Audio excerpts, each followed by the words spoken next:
Hello children, welcome all in the editorial segment of Lakshyavedh IAS academy. So आज हम एक editorial देखने वाले हैं जो कि बहुत इंपॉर्टेंट है और यूपीएससी का फाउंडेशन आपका बहुत परफेक्टली मजबूत करने वाला है।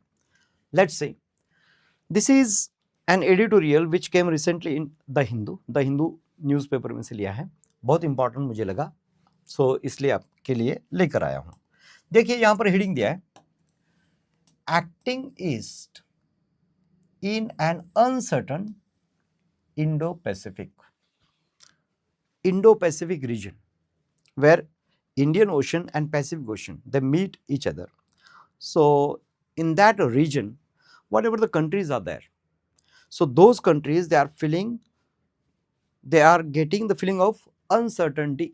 So uncertainty क्या है, किस विषय में है, ये तो हम देखने वाले हैं, लेकिन इसमें इंडिया का क्या रोल है वो समझना आपके लिए बहुत इंपॉर्टेंट है, इसीलिए मैंने इस एडिटोरियल को सिलेक्ट किया है। Now read this, India's strategic posture in the east. अच्छा, ईस्ट क्यों? ईस्ट इसलिए see this is eastern side, this is western side. So America, Europe, Africa, all these are western regions on the earth, okay? And here India and all other nations like Australia, Russia, China, they are in the east. So this way we are saying that eastern. So if we consider the globe of earth, so this is the eastern part. So in eastern world, what is the position of India? That we have to understand here. Now, Indo-Pacific also we can understand here. I'll write here to make you understand.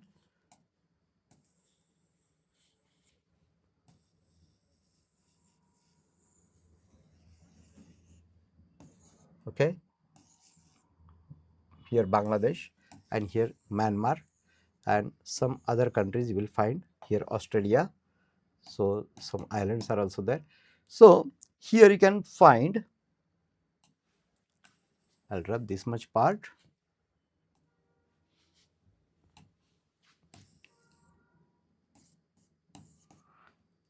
This is China, India, South China, and this here is Japan somewhere. So this whole region you can see here, this is Indo-Pacific region, Indo-Pacific.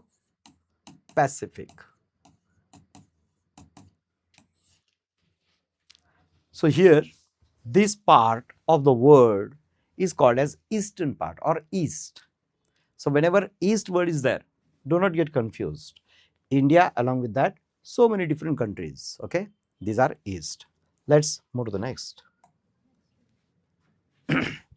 Now the editorial focuses on 4 structural pillars, they say. What are the 4 structural pillars? Pillars are for support. कोई भी building है, pillars के अलावा उसे support नहीं दे सकते हैं. So support is required here for the relations among nations. So 4 structural pillars they are talking about which bear the weight of the policy. Now India is making policy. Foreign policy we will consider here. Foreign policy, when we plan a policy which is a foreign policy, we will have to think of 4 important things, and those are the 4 pillars. Those are economy. First of all, economy. Here you can read expanding trade routes with other countries, then securing foreign investment and opening new markets. All these things come under economy. Economy is the first pillar, okay? Then second one is given here, culture. So culture means what? Different countries, different nations have different cultural values, different cultural aspects, like religions are different, ethnicities are different, languages are different, and how can we connect with these nations, with each other? So while connecting with another nation culture wise, that gives an impetus, that gives a power for the relations. Okay, so in culture you can have shared history, like I'll give you one example. You know, Cambodia is a country where you find the ancient temples which are of Indian deities, Vishnu, Lord Rama, right? So that means we are having some cultural history, shared history with that country, and that helps to what? To build a cultural bonding between the two countries. Okay. Now Buddhism is also there. Buddhism was started in India, but it spread all over Eastern globe. Okay, not only in Sri Lanka, not only in China, so many different countries, Thailand, and so many different other countries, Indonesia also, they have Buddhism. So Buddhism is what? Buddhism is a common chord among all these nations, so that they can connect with each other culturally. So culture is another important pillar. Now third one is given connectivity. Okay, so what comes under connectivity? You can see here physical infrastructure of roads, modern ports, and digital links. These are the things with which we can connect with the different countries. Okay, now security is very important today. Why? Border security plus militants are there, correct? Terrorism. To curb the terrorism all over the world, we have to connect with each other. All the nations have to come together to fight against the terrorism. That means security comes here, and security is also very important pillar here. Okay, due to which we can connect with each other. Now the next, here defining the geopolitical shift,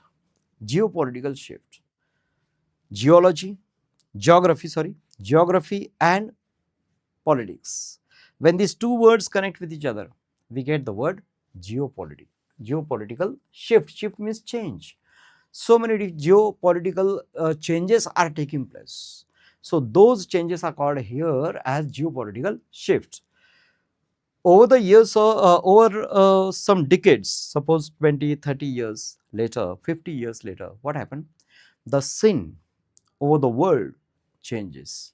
Means the friendship of the different countries, they get changed automatically. Some friends which were friends, they may become enemies also. So different things, different situations are important here. So this geopolitical shift has to be considered. So first of all, look east, देखिए east की तरफ देखिए. Then work actively with the east. Eastern world जो भी है, eastern countries जितने भी है, उनके साथ एक्टिवली काम करिए. पहले देखिए, समझिए एक दूसरे को, नजदीक आइए, फिर काम शुरू कीजिए, एक्टिवली वर्क करना चाहिए. देन एक्ट ईस्ट, ये कंसेप्ट फलीभूत होगी, सक्सेसफुल होगी. एक्ट ईस्ट, ईस्ट के विषय में कुछ करना है. So that is the act east. Now the anchor, ASEAN countries. ASEAN countries, now this is a homework for you all. You will have to find, list all the ASEAN countries, and please tell me the names. You can send me personally also, or in chat also you can type the names of these countries. ASEAN country. ASEAN countries is the organization of the countries, different countries, and you will enlist all the names, okay, in that ASEAN countries list. Then the scope. It moves beyond immediate neighbors to connect India with the wider Indo-Pacific region. So India's neighbors are Bangladesh, Pakistan, China, Nepal. Beyond those countries, in a wider scope, so India has to be connected with these countries also, up to Australia. Okay, here. So we can go up to those countries beyond our neighbors. Okay, so the wider scope is considered here of Indo-Pacific region. Then the core focus. What is the core focus? What are the important things over which we are putting our focus? Built on a foundation of trade. First of all, trade is the most important thing which connects the different countries with each other. Then culture, connectivity and strategic friendship. So these are the important things. These are the core focus we have seen. Okay, now next, here you can read the evolution from passive observation to multi dimensional strategy, correct? So they say that the situations evolved slowly and steadily. Passive observation means what, just देखना है भाई, कुछ करना नहीं है, न कुछ भी एक्टिव नहीं है, passive, passive means doing nothing, just observing. So from that to multi dimensional strategies. तो हमें स्ट्रेटजी हमने मल्टी डायमेंशनल, अलग अलग तरह से, अलग अलग विषयों में, अलग अलग सब्जेक्ट्स में हमने जो किया है, जो करना है, वो इस पॉलिसी में आता है. देखिए, first of all era began in 1991. 1991 is the era or the period in which the economic reforms took place in India. Before 1991, our India became too much poor. We didn't have money. Okay, but after 1991, economic reforms we brought in India. So under economic reforms, you know the three concepts. First is globalization, another one is privatization, and third one is which one? You can you recall this very well? So you should understand that thing. You will give me the third name also in chat, and privately also you will show me. So these three were the ways of economic reforms. चलो बोल ही देता हूँ. Liberalisation, आपको क्यों इतनी तकलीफ देना है भाई, मैं ही बोल देता हूँ. Globalization, privatization and liberalization. Due to these three ways, we brought the economic reforms in India, and after that the situation got started changing in India. Okay, at that time post economic reforms is the time, so you might have understood this thing. Act East upgraded in 2014.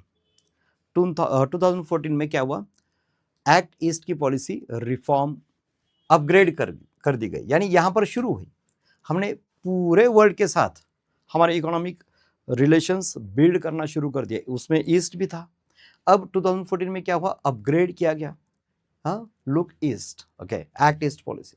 Then posture observing the east, हमने east की तरफ देखा माने what, we were finding out what kind of relations, how can we strengthen the relations with these countries, with eastern countries, with ASEAN countries, what benefits we will get, what benefits we can give to those countries also. That was the position when we were just observing the East. Then Act East में क्या हुआ, actively engaging the East. We got engaged with these countries actively. Next, scope. What is the scope? Mainly focused on economic ties. पहले तो हमारा पूरा scope क्या था, सिर्फ इकोनॉमिक टाइज, यानी trade relations, export, import, only those things were connected here.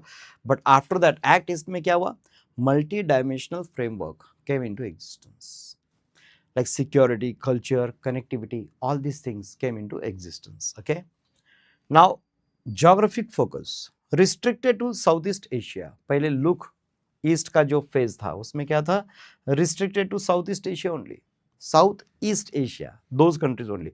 Then it span, Act East में क्या हुआ, spans the broader Indo-Pacific. Indo-Pacific में बहुत बड़ा रीजन आता है, और उसके साथ फिर हमारे कनेक्शंस बढ़ गए after 2014. Let's move to the next. Now, regional friction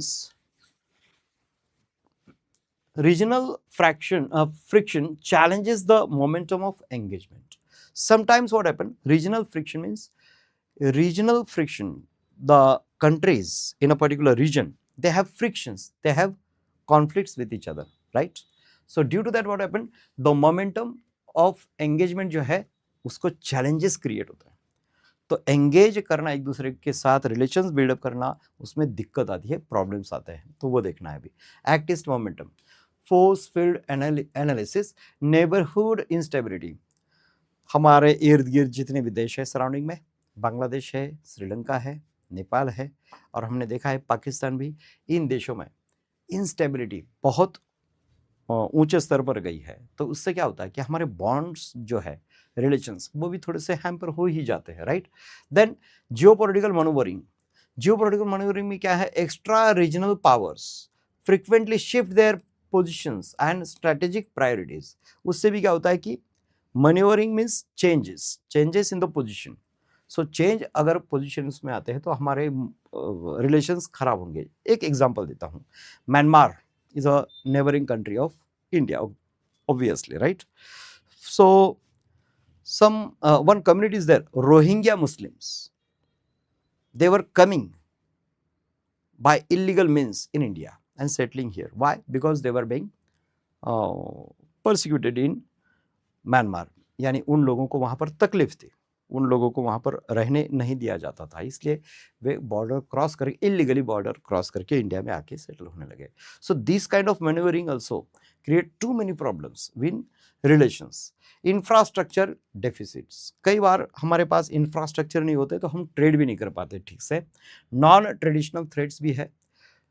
कौन से है? Shared vulnerabilities including piracy, illegal migration and natural disasters. तो इनकी वजह से भी कुछ थ्रेट्स खड़ी हो सकती है और हमारे रिलेशंस में जो है ना दिक्कत आ सकती है. इन्हें भी हमें ध्यान रखना पड़ता है, इसीलिए तो उन्हें चैलेंजेस कहा गया है, राइट? तो हमें पॉलिसी बनाते समय इन चैलेंजेस को भी ध्यान में रखना जरूरी है. Now the next, North East India serves as the physical gateway to ASEAN.